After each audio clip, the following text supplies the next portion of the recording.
Should be coming. Hello, I'm Caleb Lil Boatman, and this is Schmeodown All Access. We got a great show for you today. We got my co-host running the ones and twos. He is a member of the NWO. He is the comic book champion. He is Haven the Villain Pendergast. How are you? I'm doing pretty well, man. I'm excited to be here and talking about some Schmeodown that we had this past week. We had two really good matches. Yeah, definitely. Especially, the last one. That was really good. But yeah, going over to I don't even know what nickname he's going by now. He changes it up every week. It is Chris Day. How are you, Chris? I'm good, man. I'm good to be back. I shaved my depression beard, as a lot of my friends called it. So, it's snowing right now, but I'm here to talk some movie trivia because there was some really great matches. So I'm excited. Yeah, it's snowing over here too, and the weather is not fun. So Haven, we are very upset at you over in sunny Florida. You're getting all the nice weather. Yeah, still in the t-shirt, brother. I could be in the tank top right now, to be honest. Bro, we had a blizzard earlier, so yeah. Yeah. Okay, so moving on now. First up, Tuesday, we had Mark Andreyko versus Drew McWeeny. This is the first match of round one in this singles tournament. Lots of really good matches since there are only 8 competitors in this tournament. So this right here is a barn burner. Mark Andreyko, Drew McWeeny. So yes, both players come out. Mark comes out with the pre thing. Sorry, what, Haven? The pre-match little thing that they did, the video. We're gonna talk about that at the end, both the pre and post one, since they kind of go together. All right. So we'll talk about that at the end once we're finished talking about this match. Before we move on to Ellison Irwin, we'll talk about that. Mm-hmm. Since those two scenes go together. So, Andreyko comes out with the rest of the Fight Club. Drew McWeeny just kind of does his thing, walking out there very intimidating. And it was a good first round from both competitors there. They both got a good amount of points there. It was 6-6 tied at the end of the first round. Hey, what were your thoughts going into the match and on the first round? Well, my bracket is busted because I shouldn't have doubted the Android. The promos were even keel. Both of these guys are faces. Nobody's talked negative to each other. They both are friends outside of the league. They've known each other for a long time. So, they both had a lot of respect for each other. The match was it was amazing because the first 6 questions they both got right. And then, of course, Ellis has to say, these guys go to perfect round. So, of course, they both missed questions 7 and 8, respectively. So the round ends 6-6 tied. Yeah. I was definitely surprised they both missed the BFG question with Mark Rylance as the BFG. Me too, but I watched that movie in theaters, and I know the same thing that Andreyko wrote down. The guy that was in Bridge of Spies, because I was like, I couldn't for the life of me pull that answer, and I was like, I've seen that movie, and I know the guy won an award for Bridge of Spies. That really got him a big buzz. But BFG was kind of I seen it in theaters, and it was kind of one of those movies that you don't really need to watch again. I mean, it's okay. I mean, if I had it on DVD, I would watch it again. But all in all, like, I couldn't remember his name either. So it was funny that they both missed it. Yeah, I thought that would have been knowing them two. I thought they were going to get it because I couldn't think of it for the life of me. But yeah, Andreyko saying, the guy from Bridge of Spies, I think of the guy who stole the Oscar from Stallone. But so Chris Day, what were your thoughts going into the match and the first round? Well, I mean, I thought the first round was pretty good. Obviously, the BFG question. I didn't like the film of it, in my personal opinion, but I could tell why it's a tough question. I don't like Mark Rylance as a person because he got beat by Sylvester Stallone. So I mean, he beat him in the Oscar thing, which I was so pissed at. But like, look, it's kind of that kind of question where you don't really know, like, if you don't get the correct answer, like, it can mess you up sometimes. It's happened to me. It's happened to a lot of people. So I understand that. But overall, it was a pretty good match. First round. Okay, then. So moving over now to round 2. Mark Andreyko goes up to spin first on the wheel, and he gets thriller, not horror, but thriller questions. And he does very well, getting just a clean sweep of that category, getting 8 points, the total maximum. So doing very well there. Then Drew McWeeny goes up to spin, getting famous actors and actresses, doing pretty well there. Getting 13 points, so getting 7 points out of a possible 8, bringing the score 14-13. So both gentlemen doing very well in their second rounds there. Chris, what were your thoughts on the second round? I mean, I don't really have much to say on the second round, but they both did really, really well, as I would say. So, I mean, I don't really have much on this round. It's more in the next round, but yeah. Okay. Haven, what were your thoughts on the second round? They both killed it. McQueenie clean sweeps it. He didn't. As soon as he seen thrillers, he shrugged it off, sat down. That dude doesn't seem like he has a weakness. And Draco got thrillers, not McQueenie. Then what did McQueenie do? That got thrillers. Because you said McQueenie twice. Excuse me then. And Draco got thrillers, and McWeenie got famous actors and actresses. Excuse me. Okay. Yeah, so that's right. He clean sweeped it. Very knowledgeable guy. There was a couple questions that I wouldn't have known. He got them right off the bat. No hesitation. No multiple choice. Got 8 points. And then you had Andreyko go up, and he pretty much almost clean sweeped it. He went for the 4th question. He went to multiple choice. And he got that one right, and that's why he had 7 points instead of 8. So he was trailing, I believe, by 1 point going into the third round. Just like the next match we're going to talk about, everybody rocked the second round in both these matches. But, yeah, this match was just back and forth, So other than that, nothing else to say. Like, they both rocked the second round. Okay. Yeah, you're right. They absolutely both killed it. I mean, Drew McWeeny, he came in second, but that's because he had to go to multiple choice once. He still, had a very impressive second round, and so did Andreyko, who just getting a clean sweep in round 2 is so impressive because not only do you have to, get all the answers right, you have to get them right while having basically 100% confidence that your answers are correct, to where you don't feel like, well, maybe I should go to multiple choice just in case, which is what happens a lot in the second round. So, that's where Andreyko's clean sweep of round 2 was super impressive there. So now moving on to round 3, McWeeny was behind, so he goes up and he gets the category of classics. According to Humphrey Bogart at the end of Casablanca, what will he and Ingrid Bergman always have? Pretty easy answer. They'll always have Paris. That's 2 points for 15. So McWeeny gets his 2-pointer.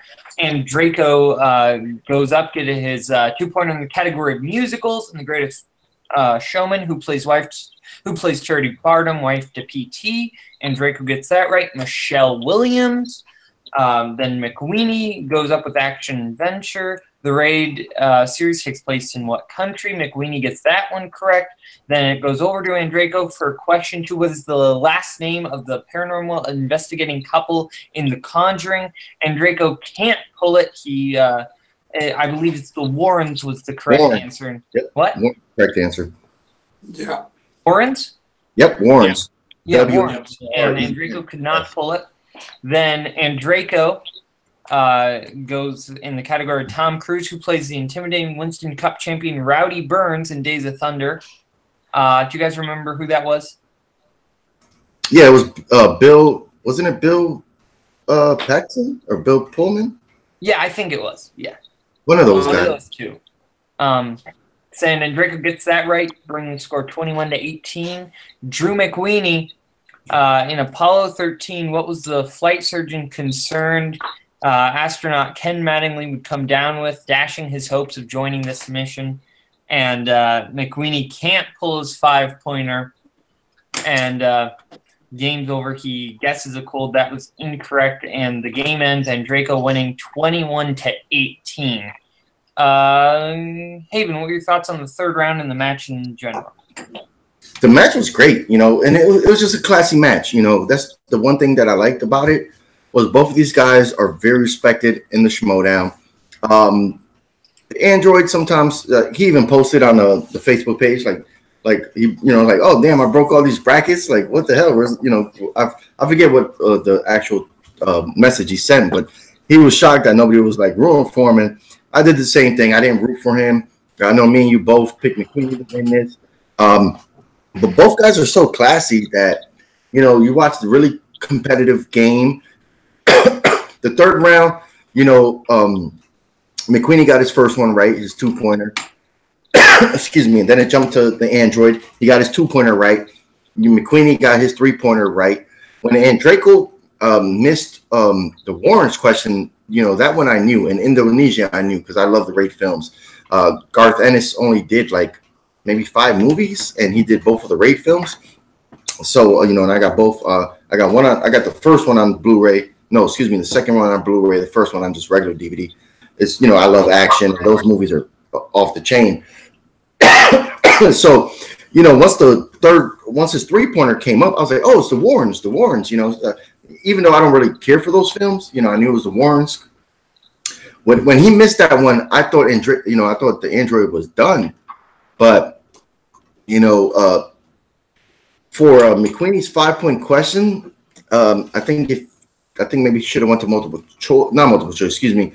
Maybe used a repeat to try to maybe think back. But, he was confident in the code. And I wouldn't have got that one right, to be honest. The what was it, measles? That was the correct answer? Correct answer. Measles. And you got to think, that movie was based on a true story. So that film, so that era was what, the 60s or the 70s? And yeah, so measles was a thing back then. Like now nobody gets the measles anymore. That's pretty much eradicated. So I wouldn't have thought of the measles myself because that's one film I haven't seen before. Never really cared to watch it, because you kind of know the story. So, that was a good 5-point question, to be honest. I don't know how many people, because I didn't see any Facebook posts about that 5-pointer, talking about it and stuff. So I don't know how easy or hard it was for people, but I thought that was a fair 5-point question, and I would have not got that one right, But if thinking back, like if I had time to think about it and make a guess, I don't know, chicken pox, measles. I don't know if I would have got it, but it was for McQueenie to miss that one. I know that was a dagger to him because everybody says that guy could be the next champion. I would love for next year to see that dude in a title match because he plays tough and he knows a lot of stuff, and he just caught a bad break with that one question, and it sucks that that happened. But yeah, it was a surprising win for the Andreco. Yeah, Chris.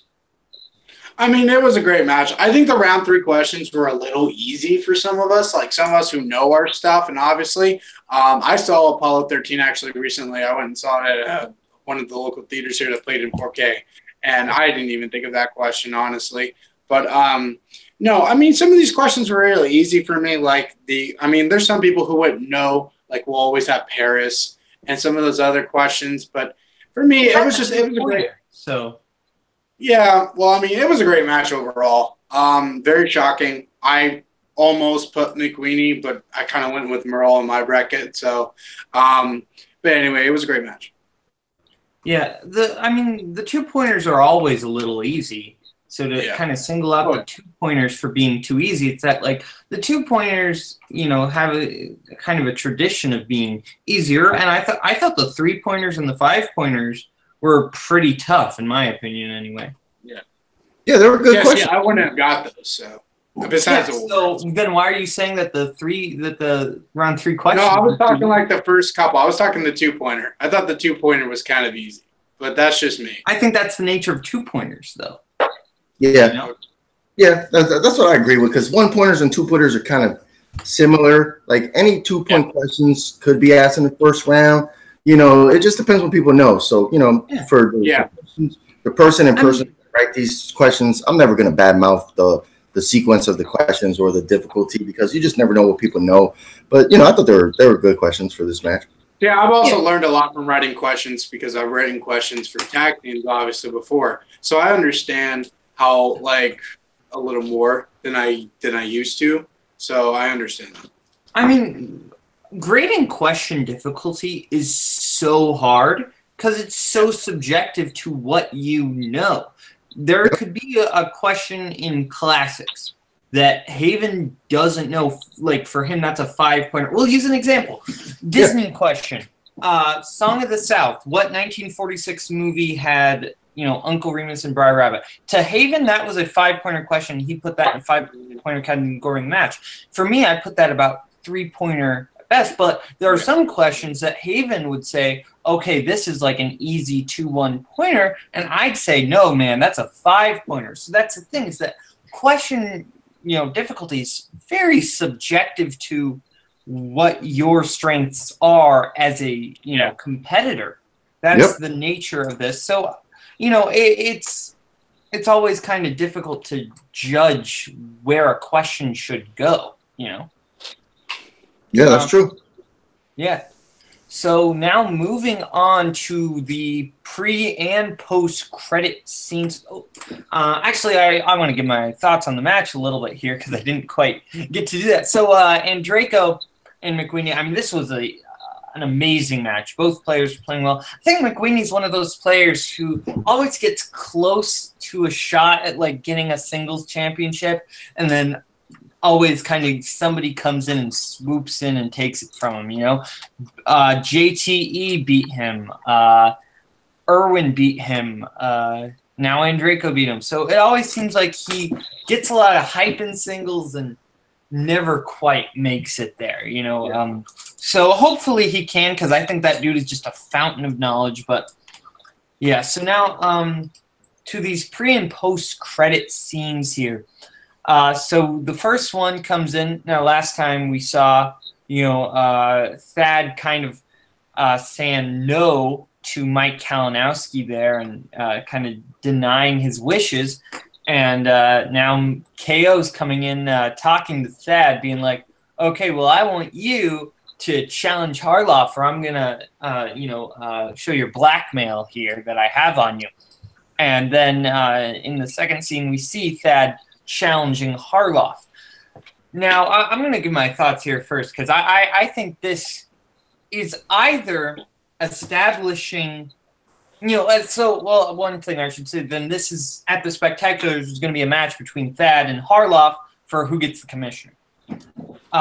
I think this is establishing, you know, maybe it could be establishing that Harloff and KO are working together, but honestly, I think it might be that now we're going to reveal somebody else as the commissioner, like somebody else comes into play for Thad or something like that. I'm not quite sure where this is going to go yet, because there are so many possibilities that we can do with this Thad storyline with the commissioner and that. So as far as what actually is going to happen, I don't know. The most popular theory is Harloff is working with KO, but I think that's what they want us to think.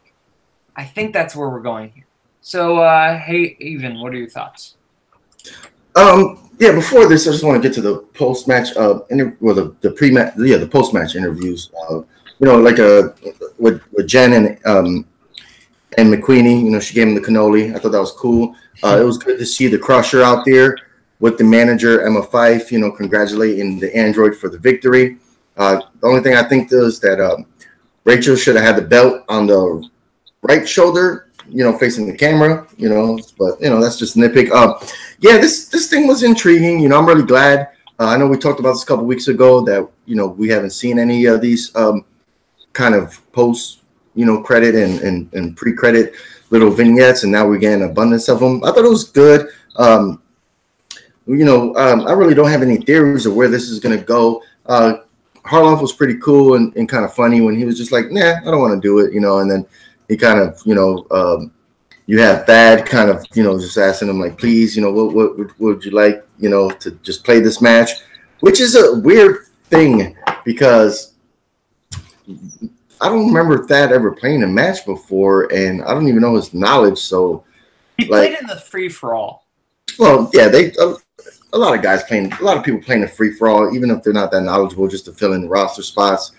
I don't know if they're working together. It could be the mastermind. Maybe Harloff was going dark, but he's always, but it could happen because he's always damning Ken for turning dark, so maybe he is with them. Maybe he's not. Maybe he's just trying to bring the lead back to the light. It's a matter of time will tell because I don't really know what's going to go on. But yeah, there were good, intriguing vignettes, and I was glad they were there. Yeah, definitely, Chris. I'm sorry, that pre-recording thing, the acting, like I could tell KO is an actor, and I respect him as an actor. But some of those lines, not just from him, but from Thad, I was like, come on, man. And this is from somebody who like is in school right now for acting and film and all that, so I understand that. But at the same time, I just could not stop laughing at that pre thing. It's supposed to be funny. It's like not supposed to be serious dramaticism. It's supposed to be funny. I know it wasn't, but it was ridiculous for me. But anyway, the post-match interviews were good too. But yeah, that.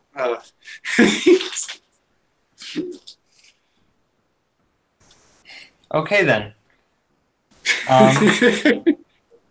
Yeah, so moving on now to Chance Ellison versus Ethan Irwin. This was the match of the week for me. This is a match of the year contender for me because this match was great. I love this match, and I said this was going to be the closest match of the tournament. I don't know if it was actually closest because I don't think we went to Ethan's 5-pointer, but it definitely felt like they were neck and neck almost the whole time. So,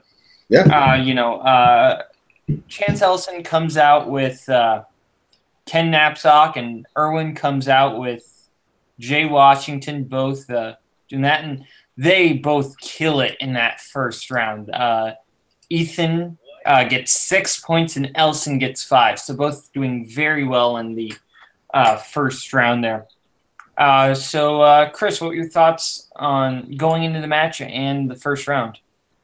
Well, I mean, obviously, with a lot of people who do not know, I obviously think that I am very much a fan of Chance Ellison and movie trivia. I've said this before, and I've said it again, so I was very excited for this match. Yeah, this is the best match of the year for me. I don't know if there's going to be any contention, obviously, but, I mean, this match alone, I mean, we'll talk about the entire rounds, but, oh, my God. This match was terrific, and not just the fact that Ethan Irwin does know his stuff. He's a producer, and I didn't think he would know that much, but he knows his shit. I mean, the Matrix question itself was, even I didn't even know that. But, like, there were some really good written questions, too. So, I mean, overall, it was a terrific round one. Okay, Haven? I'm going to talk a little bit because you kind of always skip over the post the pre-interviews, which I like talking about because that's why they do them. You had Ken Knapsack being the glorified heel, mastermind, the manager, talking mad crap, and then Chance, came in and he was talking his stuff. They're both they're both talking about Ethan like he's nobody, or they respect him a little bit, but whatever, they're the best. Jay Washington, I don't know what his character is supposed to be right now.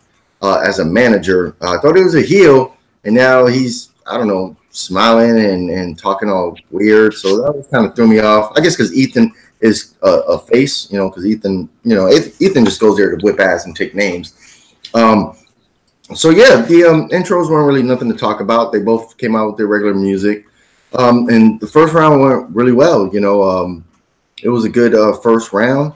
They both answered enough questions to stay relatively close to each other. Was it tied? It wasn't tied, was it? No, it was 6-5. 6-5, yeah. It was 6-5. Yeah, it was a good match. You know, it's was this the one where yeah, I think this was the one where Christian kind of got lost, like staring in the camera. But I mean, it happens, I guess. But yeah, it was a good competitive first round. You know, both of these guys brung it. Yeah, Chris. Or wait, Chris, did I go to you yet? I already went. Yeah. Oh, yeah. That's you. That's you. Yeah, you went pretty short, so I forgot. Okay, so I thought both playing very well in that first round. I mean, going in, I had Irwin. A lot of people had Chance, and I think Chance, you know, obviously is a great competitor, even though we haven't seen too much of him in the actual Schmoedown. I just thought, you know, Irwin was a little bit of the safer choice there because we've seen Chance kind of struggle with stuff like McConaughey and that type of thing, where we've seen Irwin surprise us with his knowledge of like romantic comedies, like with that Drive Me Crazy question. So I was definitely giving Irwin the edge there.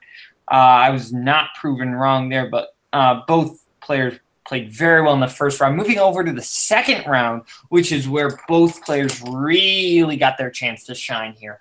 Irwin gets Spy Movies and gets a clean sweep, 8 points, bringing the score to 14. And Ellison gets Pixar, or gets Spinner's Choice, chooses Pixar, gets a clean sweep with 8 points, bringing his score to 13.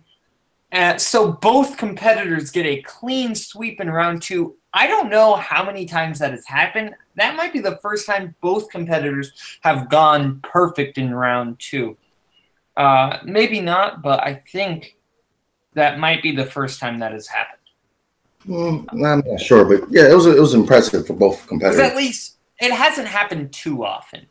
Well, not in team matches. I think we've just been accustomed to watching a lot of team matches lately. But I think in the last couple of years, there's had to be, you know, where that happened at least once or twice. But yeah, it was, you know, the questions were in their warehouses. That's for damn sure. Yeah. Chris, what were your thoughts on round two? I mean, that was probably the best round two I think I've seen in I don't know how long. I mean, you're both sweeping a category which you never know. That's the thing about the wheel. You never know what it's gonna land on. You know, we have it kind of easy because we don't have a wheel. But obviously, like for us as actor and director and all that. But like when you like fall in a category, and even if something like that happens, it's a lot because you could go into a category you don't even know. So, but no, that was just a terrific round two. Yeah, Hayden. Yeah, you know, Ethan Irwin was in the lead. He went first. You know, he laid it on spy films, and he took it. You know, like I don't know what this guy's weakness is. What his weakness is, because you know, he took that thing with the quickness, sat back down, and just dominated. When the score was what, 14-6, 14-5. Was it 14? Yeah, 14-13 was the end. No, I'm talking about before. 14-5. Chance. Yeah, 14-5, and then Ellison tied it up. Yeah, when it was 14-5, I was like, holy crap! Like it seems like a big obstacle, but you know, even though the next person, you know, has a chance to go up and make points, I think that probably messes with some people's psyches, you know. But you wouldn't tell this match, that's for damn sure, because Chance went up. You know, the Cobra spun the wheel, not by the pegs, and he landed on Spinner's Choice. And you know, for a young guy, you know, he picked Pixar, which is understandable. You know, he's a young guy. So he's, you know, probably grew up watching those Pixar films before he started getting in depth, watching classics and, you know, murders and all, you know, all those other type of horrors watching and stuff. Murders. Well, you know, like, murders. Like yeah, horror. I know what you're saying. You know, like, you know, things like that. So Pixar, you know, he picked that, and you know, he showed his mettle right there. You know, I was surprised because I didn't really get a chance to see what else was on the wheel, but Pixar was his home, and man, he rocked it, bro. Like there was some questions I wouldn't have got, and he swept that round too. And you know, going into the third round, both of these guys showed that they were that they weren't phased, you know, and that they were ready to play this to the end. Yeah, I can confirm that as the youngest one here, those Pixar questions probably were tough for you guys. Those I also would have gotten the clean sweep of that category. So Pixar is definitely the category of choice for us younger guys. Yeah. Yeah. Chris, did I already go to you round 2 again? Yeah, you did. But also, I fairly know the Pixar stuff. So, I mean, I would have probably did all right. I don't think I would have got a full sweep, but I would have did all right. Well, what questions, did you know? I couldn't even tell you off the top of my head. I'm that tired. Oh, okay. I probably would have got maybe one right. 2 hours, so you have to bear with me. So, yeah, I probably got one right, but those questions were, to me, they were tough because, but he rocked it, man. That's why he's at the Schmeodown. He's there for a reason, Yeah. He made it, he made his way to the dance and he's proven his self, because like I said, there were, to me, I probably would have to go to multiple choice, especially with Ethan Irwin's questions too. Those like 2 of them where I wouldn't have got right at all, or 3 of them where I probably would have had to go to multiple choice. But yeah, those questions were good, and they make it look easy because they swept them. But when I was playing along, I was like, shit, I got that one wrong. I would have never got that unless multiple choice. And yeah, it was good. Yeah, no, it was still super impressive to sweep that category. Oh yes. Yeah, any time, especially both competitors can sweep a category, it's very impressive. So moving now over to round 3, Elson goes up first. The question is, who directed Thin Red Line? Again, it's a 2-pointer, so it's meant to be easy. Terrence Malick, he gets that right. Then, yep, okay. Irwin goes up and says, and his category is Scorsese. What movie marked legendary actor Gregory Peck's final appearance in a theatrical film release? That'd be Cape Fear. Boom. Then Chantelson goes up. Cate Blanchett won an Academy Award for this Woody Allen film, Blue Jasmine. He gets it for 3 points. Then Irwin goes up. He gets his 3-pointer, which was in the category spy movies. Val Kilmer plays a master of disguise, Simon Templar, in what spy film? I don't remember what the answer was, but he got it. What? Is it MacGruber? I don't think it was MacGruber. I'll look that up.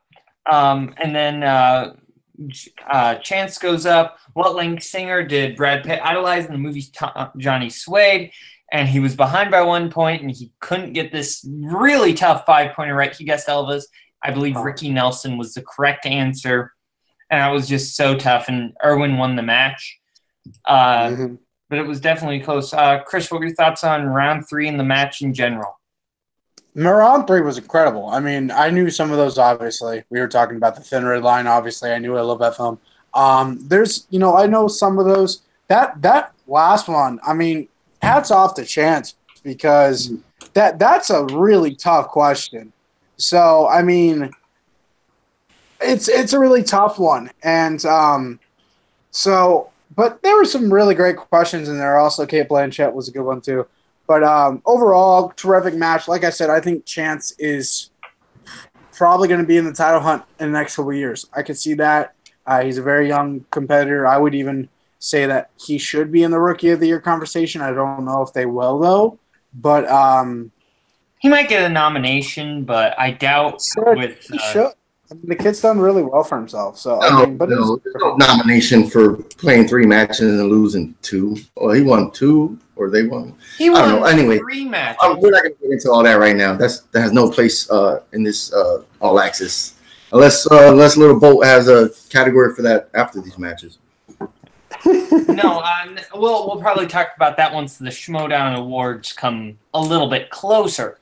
So after the main season is actually finished, but no, not right now. But yeah. Round 3. Yeah, Haven, thoughts on round 3 and match in general? Oh, all right. Yeah, round 3 was these guys made it look easy. They made it look easy.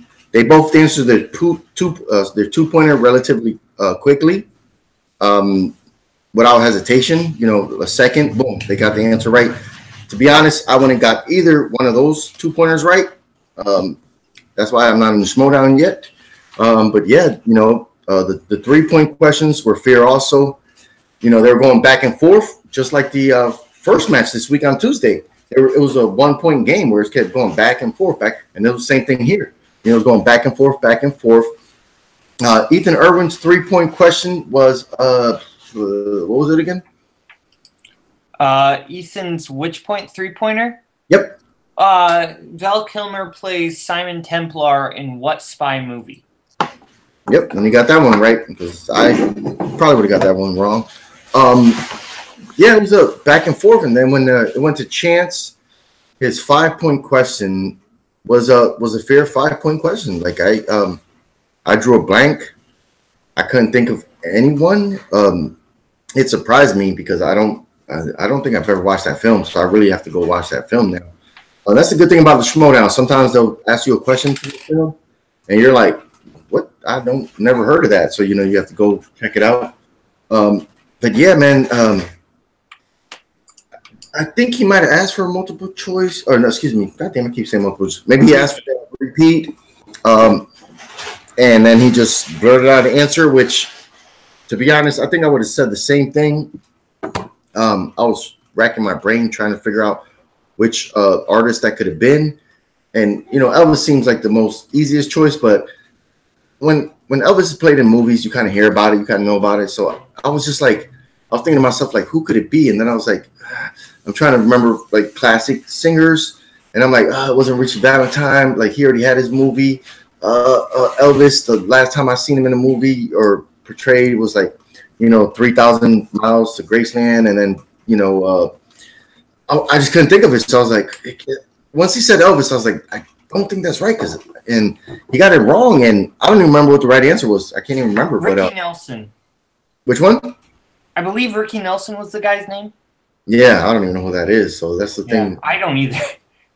It's one of those things where, and it was surprising because it was a Brad Pitt film. So I definitely got to go back to that because I'm like, I know Brad Pitt.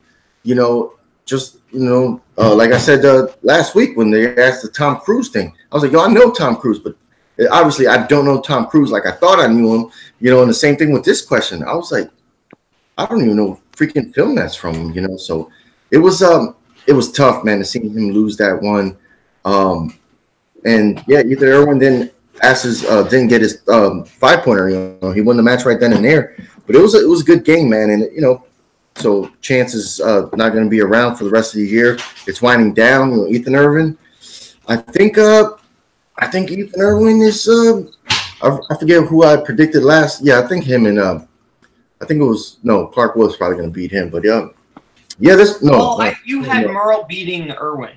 Yeah, I had that too. Also, yeah. Yeah. If Merle wins against Stacey Howard, then it will be Irwin versus Merle. Yep. And then the winner of that plays, you know, the winner of the left side of the bracket. Yeah. Yeah. I got Merle winning the whole thing. It was a tough question. You know, I think it was a 5-point question. I think some of the people in the chat room, you know, I seen a thing today. It was either posted yesterday or today, you know, and they had a screen caption of Chance, and the answer was Judd Hurst, and they wrote, you know, they showed what he wrote, and it's like, come on, people, man, the spelling does not count in these games. Like, some people need to find something else to do than try to always like find a flaw in the match. Like, just be happy you're watching the match for free.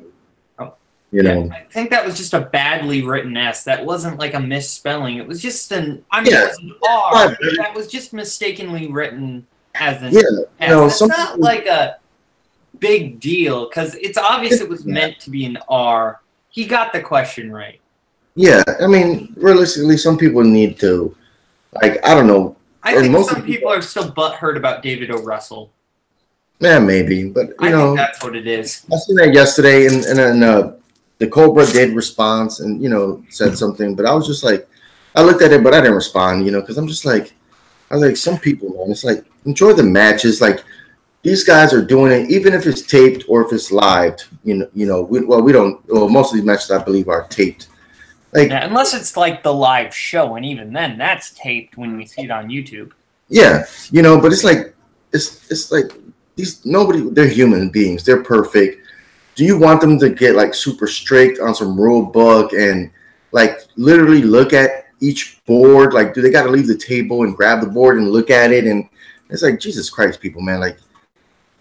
You know, I feel sorry for if that's what you guys have, you know, to make you feel good that day. So point out one thing, which he wrote the proper first name and then the second name. Yeah, the third letter could have been whatever the fuck it was. Even if it was a W, he said the name right. Like, you know, it's not spelling. You know, it's not like, oh, these things have to be spelled dead correct 100% of the time. You know, so some people got to let that go. But it was a good match, man. It was a good match. And Ethan Irwin, like I said a bunch of times, I think I missed a match or two of his, which I have to go back and check because this guy is the real deal. You know, when people talk about this guy, it's because this guy, you know, he's not phased. He goes there, you know, and he takes names, man. And you know, now I think he's 3-1 this year. So this guy, he's the real deal. You know, he's about it. Yeah. I thought this was a really edgier seat match.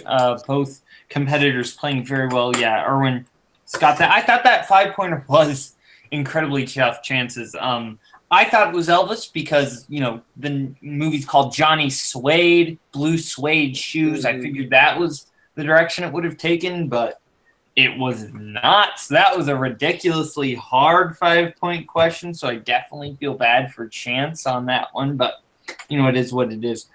Moving now on to the post-credit scene. As we would call it if it were an MCU movie. We see Emma Fyffe there doing like some weird VR lightsaber Lord of the Rings game. And Brienne comes up to her and has her sign something to say that the Shire Wolves won't be at the Spectacular if something doesn't change with KO. This is weird to show us here and not before that thing with Brienne and Thad, which is why I think that this is actually setting up Brienne doing some shenanigans. Brienne is kind of manipulating things right now, getting signatures from people. Maybe, you know, we've seen her fake people into getting signatures before. If you remember, she gets Thad to sign something that one time to let Finstock be manager for a week if they got enough patrons. That never happened, but there was that little post-credit scene where that happened.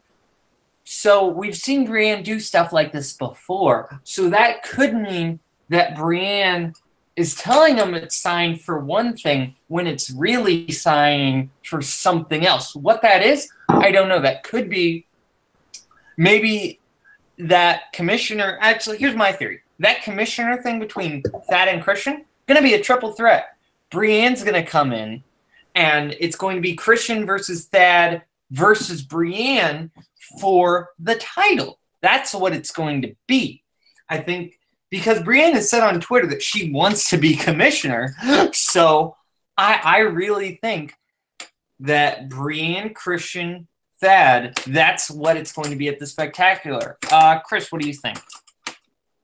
I really got nothing. I think you pretty much said it. So, okay, well, we're still waiting on Haven to get back here, but we can, okay, we'll move on and we'll give our predictions for next week's matches. Tuesday we got Clark Wolf.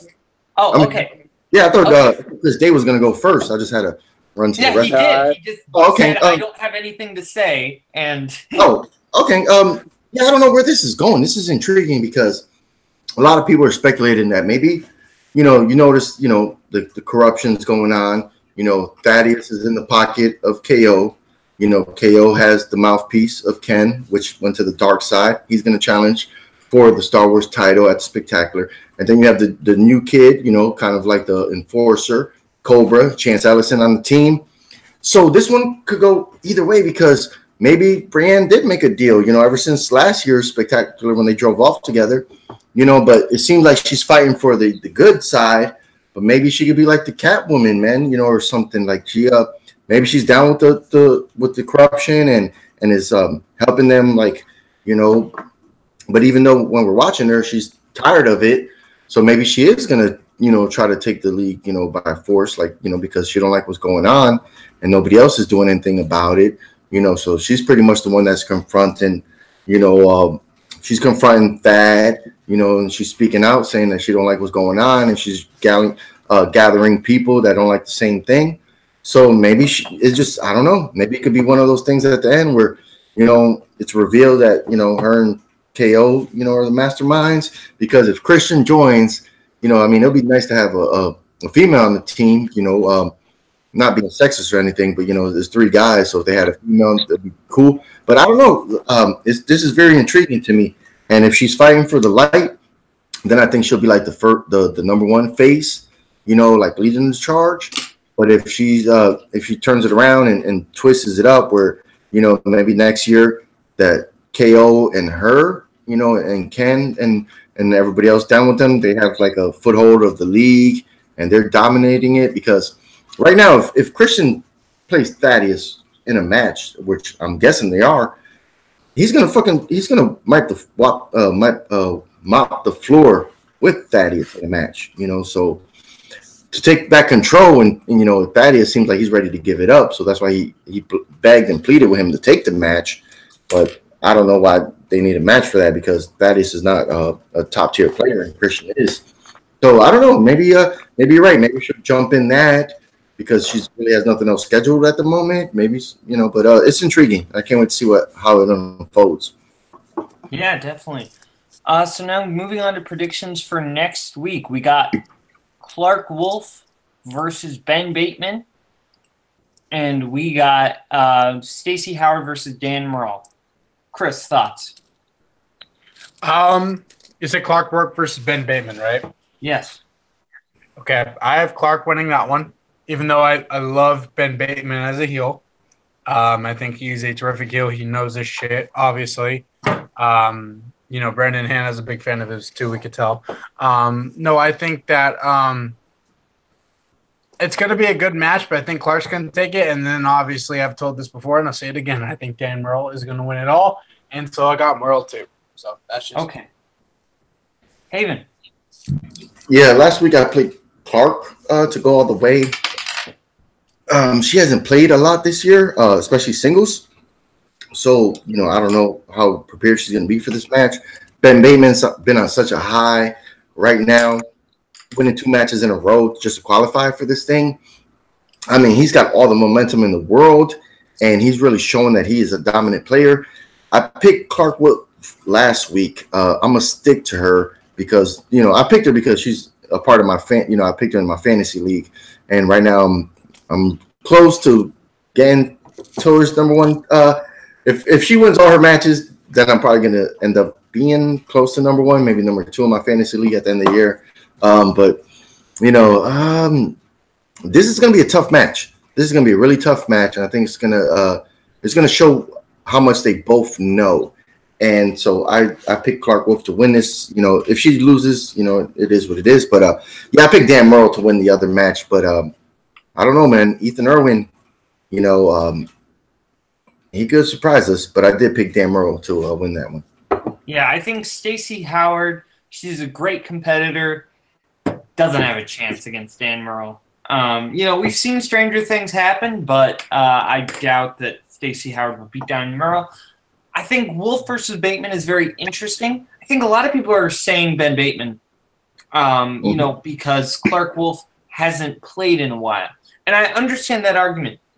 And if she were any other player in any other faction, or if she were in any other faction or just by herself, I'd agree with you. I'd agree with anybody saying that, because that would be a big concern. But she's part of the Fife Club. And she has Emma Fife, in my opinion, the best manager, at least actual training-wise, of them all. And I think that Emma Fife, we've seen videos of her actually training and putting the work in with her competitors. So I think that Emma Fife is keeping Clark Wolf in top competing condition. I have no doubt that, I have complete security in the idea that Emma Fife is going to keep Clark Wolf, out from having ring rust. She's going to keep her kind of training and keep her mind kind of in that trivia zone. So I definitely think that Clark Wolf is going to beat Ben Bateman. So now let's go around the world to see where we can find everybody. Chris Day. Oh, God. You can find me. My name is the Gunslinger, first off. It hasn't changed since I came back. That is my nickname. I am set to be facing the partner of my friend over here, Mr. Boatman, Cam. I'm very excited to face you, my friend, and I hope for a really good match, which I am hoping for. You guys can find me on my YouTube channel, Chris on Movies Podcast Network. I just started a late talk show, which comes up every Wednesday at 12 Eastern. That's just me talking sports. Viewer discretion is advised. There's a lot of language. And my movies are also on the Chris on Movies Podcast Network. If you're having trouble, which I've heard a lot about lately, just message me. And be here on then I'm here on Jack of All Trivia. I'm competing very, very soon. And yeah, so support these guys because these guys are the shit. Okay, Haven. Of course, you can find me in the Schmeodown Facebook page, throwing some funny gifts or, just talking up there with everybody else that loves the Schmeodown. And, of course, you can find me at Jack of All Trivia. That's how we become friends, because if you send me a friend request without that, that'll be kind of weird if I don't know you. And then that's how you and, of course, you can find me on anything when it comes to YouTube at Jack of All Trivia. If it's matches, we have the IG League. James is kicking ass running that thing. We have the Wrestling League with Nicole. And, of course, we have the Movie League. Tag teams will be coming back up soon. And anything with Jack of All Trivia, on YouTube. Please support us. Check us out. And I think you'll see that this family and community is pretty cool. So, yeah, that's it. Okay. Yeah, you can find me here hosting Schmeodown All Access every Sunday, usually at 3 p.m. Eastern Time. You can find me playing in matches, whether part of Apocalypse, my faction, whether part of my team, the Young Bucks, with Cameron Haas, who is going to obliterate Chris Day. We've got I've got a IG match coming up. Thank you, Chris,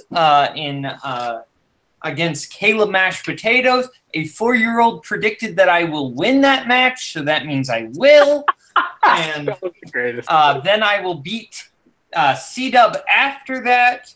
And even whoever beats me, if they beat me, is just going to lose to Grant in the IG belt, because Grant is going to stay champion, because Grant is the best. Woo. From Chris Day, from Haven, from me, Lil Boat, Caleb Boatman, this has been Schmeodown All Access. Hey, bye. Mashed potato.